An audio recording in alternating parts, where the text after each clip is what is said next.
Keperluan wakaf dilihat sebagai satu instrumen penting dalam pembangunan negara. Justru kerangka perundangan wakaf yang dicadangkan pada Belanjawan 2020 dilihat bertepatan dalam membantu meningkatkan ekonomi keluarga berpendapatan 40% pertengahan atau M40. Namun apakah cabaran dalam meningkatkan jumlah pendanaan wakaf dan pengurusan asetnya? Wartawan Salina Zakaria mengupas isu berkenaan. Ibarat kais pagi makan pagi, itu realiti keluarga berpendapatan M40 yang tinggal di kawasan bandar. Kisah keluarga ini umpamanya mungkin tidak asing seperti mana isu perumahan lain yang rata-ratanya berpendapatan RM3,500 sehingga RM8,500 sebulan. Dengan 3 anak, Farahi Ahmad antara suri rumah yang turut membantu suaminya Boy Razli bekerja sebagai pemuzik sambilan mencari pendapatan tambahan semata-mata menanggung kos sara hidup yang tinggi. Saya berkesempatan mengikuti jadual hariannya yang padat. Dalam pada masa saya melukis tu, jadi itu adalah salah satu pendapatan saya juga. Selain daripada saya baking. Sebab bila saya melukis, saya postkan pada IG ke kat Facebook kan, nanti ada orang akan tanya, lukisan ni berapa jual? Jadi hasil lukisan tu juga menambah pendapatan saya. Macam kais pagi makan pagi.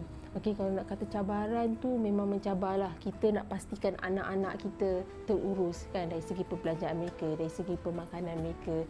Tempat tinggal alhamdulillah ada, tapi kita pun nak membayar bil-bil elektrik, kita nak bayar duit sekolah anak. Jadi kalau ikutkan macam kos pendapatan kami berdua ni cukup-cukup makan.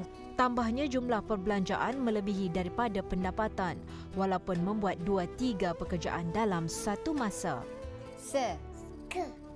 Pandai Timah. Okey deh, inilah buku Maid Fatimah yang dihasilkan oleh sahabat saya sendiri sebagai salah satu usaha beliau menambah pendapatan keluarga. Dan seperti yang kita ketahui, sekiranya golongan B40 maupun M40 itu melakukan sesuatu pekerjaan, mereka juga perlu melakukan kerja-kerja tambahan lain hanya semata-mata untuk menambah pendapatan dan membantu keluarga. Ini kerana kalau jika kita lihat kepada kos seharian yang semakin meningkat ketika ini, memangnya tidak mencukupi. Antaranya sekiranya pendapatan sesebuah keluarga itu berjumlah RM1,500 sebulan, pastinya ia tidak mencukupi untuk menampung kos pendidikan dan juga pembelajaran. Justru sahabat saya ini perlu melakukan kerja tambahan lain seperti melukis dan mendapatkan tempahan kek untuk menambah pendapatan beliau dan juga keluarga.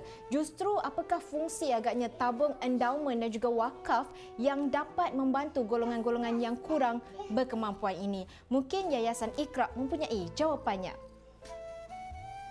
Kita lebih kepada untuk mendidik masyarakat lah, mendidik masyarakat untuk supaya memahami wakaf dan menggunakan wakaf sebagai satu aplikasi untuk pendanaan, termasuk dalam konteks belanjawan, di mana kita mengharapkan kepada kerajaan untuk melihat secara serius wakaf sebagai satu lagi dana yang boleh kita gunakan, yang boleh kita manfaatkan untuk masyarakat dalam konteks ini B40 dan M40.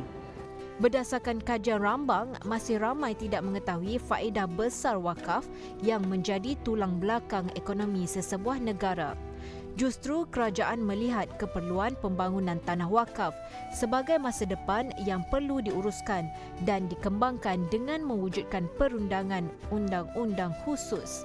Undang-undang ini akan bertanggungjawab dalam memastikan pengurusan tanah wakaf dilakukan secara telus, bertanggungjawab selain melindungi pewakaf daripada sebarang kemungkinan penyelewengan. Dan menjelang Belanjawan 2020, kerajaan bakal membentangkan satu perundangan khusus yang melihat keperluan wakaf sebagai satu instrumen penting dalam pembangunan negara. Laporan Salina Zakaria.